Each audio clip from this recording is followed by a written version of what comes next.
All right, line A5, learn task 2, characteristics of a Y connection. Y connections are one of our most widely used of three-phase connections. There's a number of reasons for it. The biggest reason is the fact that we are going to go and have the central line over here, which we refer to as our neutral, and it's going to go and give us some great operating characteristics inside of our circuit. The other reason is we are going to go and have just a bunch of assorted pieces of equipment, protection, control, and things like that that are going to operate better off of these systems than any other.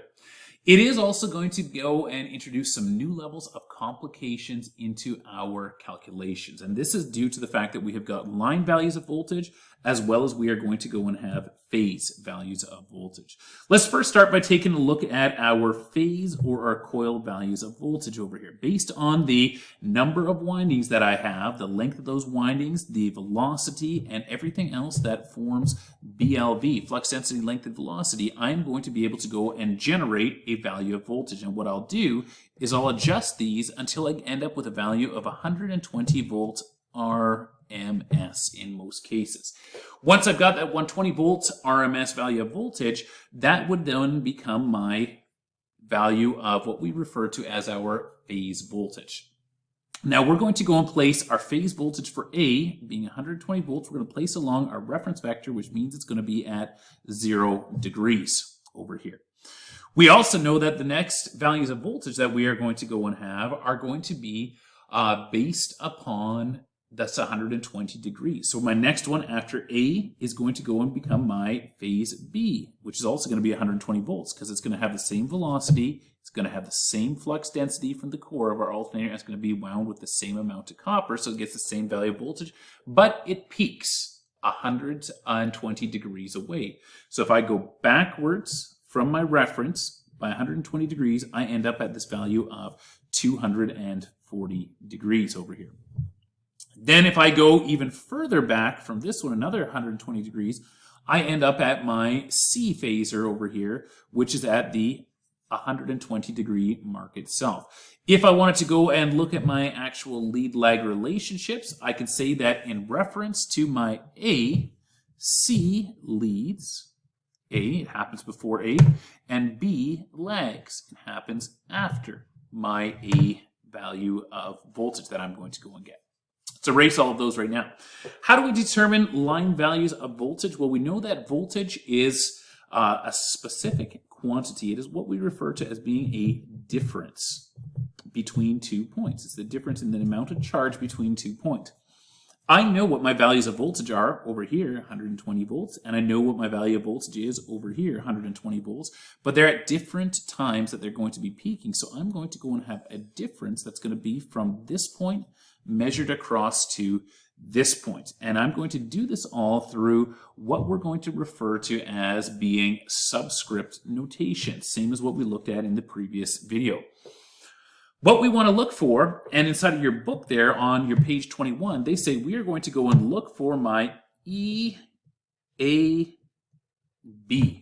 over here is what they're looking for. And then all the rest of the way down page 21, and then rolling all the way into page 22, and then into page 23, etc. They've got a crap ton of math. Math is cool because it gives us actual results. But math like this, where they're going on to the J operators and doing, SOHCAHTOA, first of all, chances are you don't probably remember that. And secondly, you might have some struggles with, going and remembering which ones to go and place where. Thankfully, we have got a wicked calculator that we're able to go and use for all of this. And that's going to be your Sharp EL520 calculator. That Sharp EL520 has got all the buttons that you need in order to go and punch this stuff in without having to go back through all of that SOHCAHTOA stuff. Let's go back into here and let's go and define what they are looking for. If I take a look at this EAB that they are looking for, and this is that big equation they have on the bottom of page 21, what they're saying is that I want to be standing on B. Remember, the last one over here is where I'm standing. So I'm going to be standing right over here, and I'm going to be looking across 2 points A. And if I'm looking for voltage, I'm always just looking for difference from one to the other. So if I am standing on B And looking across to A, difference is also found mathematically through this thing that we call subtraction. So let's start by figuring out where we're standing. We're standing right over here, and we're going to look across to this point, which is defined by 120 volt angle 0. What I'm able to do is I'm able to now just go and say, I can place that into my calculator. Going through this, there's a separate video on how to set up into your polar mode. I'm just going to go and hit mode, cam over here to my number 3, it's highlighted with the dot there, and then hit enter. I'm in complex mode, and then I'm going to go to my polar format inside of there as well.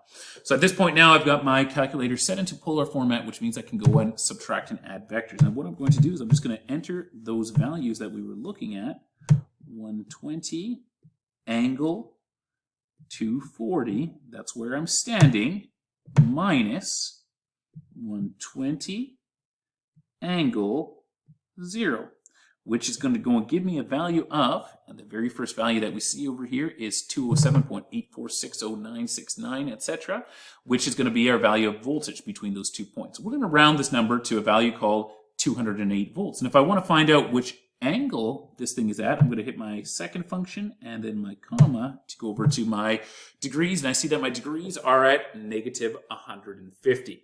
Negative 150 can also be written as being 210 degrees. Let's go back to our drawing over here.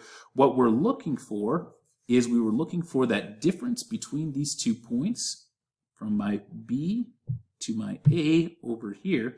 And I see that this thing is 150 degrees back. I'm just going to erase those and redraw this thing. So this is my magnitude going across here. We saw that this thing was at an angle of negative 150, which would mean that it would be going, if this is my point of origin, going back 150 degrees over here. Negative 150 can also be written out as being at angle 210. So this difference in voltage is 208 volts at 210 degrees. That's my line-to-line value of voltage going across from my B to my A. I want you to go look into your modules again, page 21, bottom half of page 21. Look at all of that rooting and squaring and sines and cosines and things like that. We just bypass that all by directly looking for what they were asking over here, this EAB. We stood on B, we looked across to A, and we looked for the difference. So we just entered our value for B, this value over here, looked across to A, subtracted it away from it to find that difference that we have. And we end up with this value of voltage that is going to be 208 at 210 degrees. I can do any of the rest of my values of voltage over there. I can go and take a look at this magnitude that's going across over there. And if I wanted to go and look for EBC, I would be standing on C over here. I'm just walking my way. See, I walk around the circuit, stand over here, look back this way. And then I could walk over here, and then I could look back in the opposite direction. Every time that I do that, I'm going to find that I'm 208 volts as my magnitude, but I'm going to be at different angles. All of those angles can get graphed out to look something like this. This first one on the left would be me taking all of the tails of my vectors, putting them together, and then just drawing everything out from there. If I were to look at my A phase voltage, this ENA that we have over there, and then I can go and look at my B phase voltage, this one over here. Those are the two values of voltage that we were standing over here, looking across to here. And I see that the magnitude between those two is this vector that we have right over here, this EAB. And if you take a look at that, you could literally slide that thing over and you'd see it would fit perfectly between those 2 points. That's what's happening in the second drawing over here, is that they're just going and taking all of these values, these double subscripted CA, BC, AB, etc., and they're sliding them over to go and connect the dots. And this is what we end up with, is we end up with line values of voltage that are going to be 208. Every single one of these values is 208, 208, and 208. That's my line-to-line values of voltage. I see that my phase voltages are still going to be defined off of what we originally had, which was 120, 120, and 120. And thankfully, there is a mathematical relationship between the 208 volts and between the 120. Now, once again, looking back into your binders over here, page 23 shows a bunch of triangles and a bunch of cosines and roots and things like that where people are putting together the math. You can go through that if you want because it just defines where we're getting this relationship from. But it's much easier for us to go and take our values that we have and just punch them into a calculator to find out what we have over here. Let's go and find the relationship between 208 to 120. Easy way to do that, I'm just going to go and hit clear over here. And I'm going to go and say 208 divided by 120 is going to go and give me a value of 1.7333333, which doesn't mean much to us. But if I would take that value that I have over here, and if I were to square it, I end up at a value of 3.000 and then 444. Now, we've had a little bit of rounding because we know that our value of voltage was not actually 208, it was 207.96, and then it kind of just went off into a whole pile of other smaller numbers. If I'd taken all of those and used that value and divided by 120, we would have come to an answer over here that would have been 3 on the button. What we have for a relationship from my line to my phase is what we are going to go and refer to as being a root 3 relationship. And if you go to your calculator and you just take the square root of 3, you are going to go and end up with a value of 1.732, etc. This is pretty much the exact same thing, 1.732. There's more decimal points, but for most calculations, you could use this value of 1.732, or you could use just root 3. And where does this come into play for us? Well, normally, we're not going to go and compare voltages by subtracting one from the other. What we'll usually do is we're just going to go and say, hey, I know what my phase voltage is over here. Let's pretend that this phase voltage over here is 347 volts. I know that if I've got 347 volts for my phase voltage, I should be able to go and find a line voltage by taking my phase and multiplying it by root 3. Let's just quickly go and do that. Clear this. 347 times 1.732. I'm just putting it in as decimals here. We could do the root 3 as well. Equals 601.004 volts. In other words, my phase voltage is 347 volts, and I see that my line voltage is 601 volts. Once again, a little bit of rounding error, but what this is telling us is that I've got a 347 volt phase, that I'm going to go and have a line to line of 600 volts. Some of you are just nodding your heads right now and being like, that makes sense, because you know the 347 plus 347 doesn't add up to 600 volts straight up. It doesn't, but it does when you do at the actual angles over here. So my three-phase system, we're going to have a bunch of common three-phase systems that are going to be 600, 347. We are going to go and have 120, 208. We're going to have 277, 480, which are all going to go and be three-phase voltages that are going to be related through this root 3. I'm just going to write them out over here. 120 slash 208. 277 slash 480, that was less common, and then 347 slash 600. If you take the larger number, which is going to go and be my line side, and the other side over here is my phase, but if you go and take the larger side, the line side, and divide by the phase side, you're going to end up with 1.732.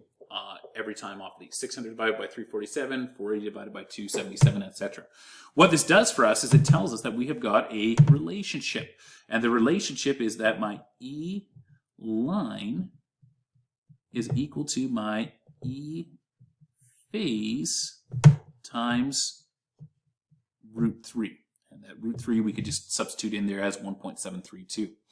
If I've got this as a formula, I can also go and figure out what my phase formula would be by going and dividing both sides by root 3, bringing that root 3 over to the other side, which would give me a new formula that would say E phase, we've just isolated E phase, is equal to E line divided by root 3, or 1.732. Try that on some of these numbers over here. Take 600 volts and divide it by root 3, just like that formula over there. You're going to come out to 346 and some change. We round that to call that 347 volts, etc. It's a defined relationship that we are going to go and have.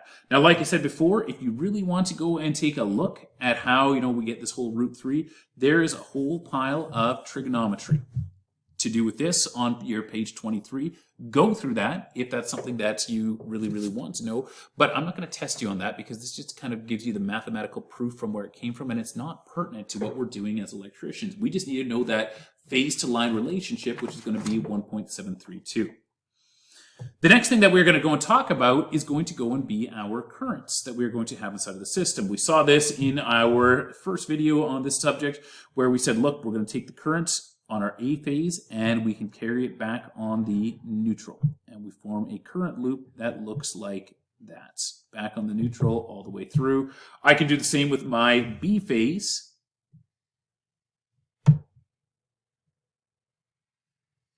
Take the B phase all the way back through. Once again, current loops over here. And I can go and take the C phase, do one last one over here, and I can take my C phase and travel that one all the way through and back along my neutral as well.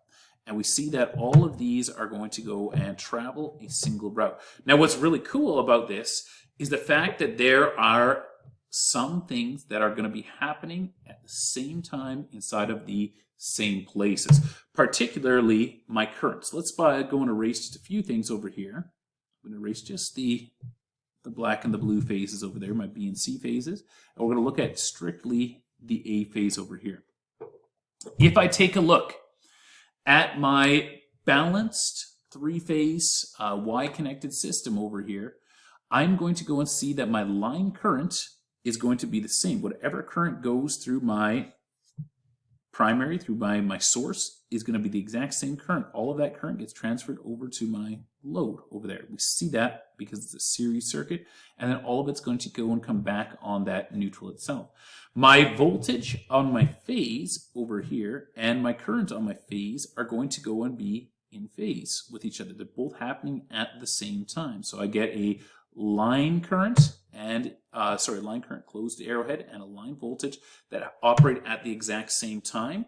But my line to line value of voltage is going to be measured across from here. That's going to be a little bit out of phase. And we did that before. We went through, a bunch of mathematical stuff over here to go and figure out what the relationship was.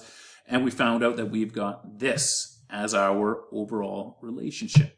Taking a look at that previous drawing, this one over here, I see that my voltage, E and A, so my phase value of voltage, drawn out right over here, my phase value of current, I and A, that those two are in phase with each other. They both travel through the same place at the same time.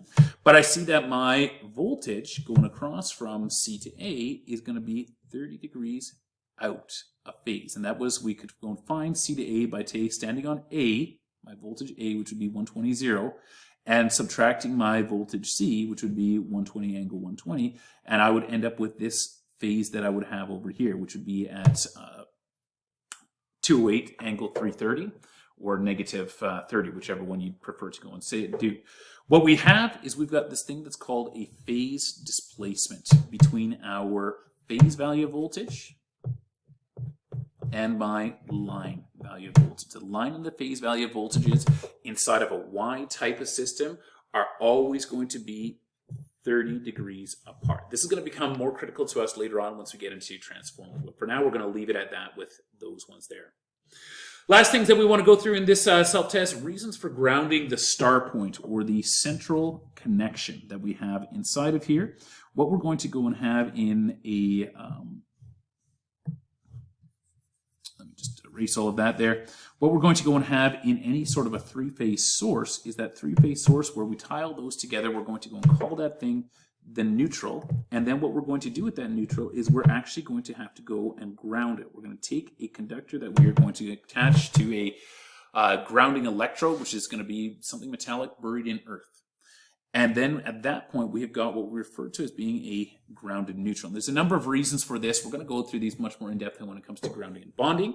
But the first reason, grounded the neutral reduces the magnitude of overvoltages. If there's an overvoltage that happens from switching inductive loads, from collapsing fields, etc., I'm going to be able to go and have a smaller amount of stress. If I were to go and open this line right over here with a switch, and I had an inductive load that was going to go and give me some kickback, this drain that I'm going to go and have over here is going to go and provide a escape back. So it doesn't all have to travel through here and arc across them. Lightning protection is going to be improved because I'm going to be able to use smaller values of lightning protectors. They're going to be thyristors that are going to break over when lightning strikes, but because I can go with a phase value of voltage to ground rather than a line value of voltage, they break over faster and give us better protection. Ground faults are going to be easier to locate and eliminate. If there's any sort of a fault where any one of my lines has gotten accidentally grounded down over here, or my loads have gotten accidentally grounded down, they're going to go and cause a sudden increase in the amount of current because it's going to go and follow this funky new path where I'm going to go and have current, and then it's going to go through here, through the ground, back through to here. So I'm going to get this real funky path for current where it's traveling through the ground, back and up the neutral, but it's going to be a massive amount of current. So we'll just draw a bunch of arrows here showing loads of current. Because there's lots of current, therefore, whatever I've got for circuit protection side here is going to go and operate quickly and simply. On an ungrounded system or a delta system, we're going to need to actually have two. We're going to find out about those more in depth later on. I get more effective system and equipment fault protection. I have less stress on my equipment because I've got this grounded, because my lightning and my inductive kick are dealt with and allowed to drain off. I don't see as much stress on my insulation. And last of all, when I have a line to ground fault that occurs, this thing that happens right over here, what's going to go and happen is I'm going to be limited to what's called phase voltage. I'm not going to see anything higher than the phase voltage on there. On ungrounded systems, it can actually float away much higher. Once again, grounding and bonding, we'll go into that stuff in depth. But these are all massive advantages to having a grounded neutral. Most of them, if you take a look at them, are related to safety. It's either safer for our machines and windings or it's safer for people.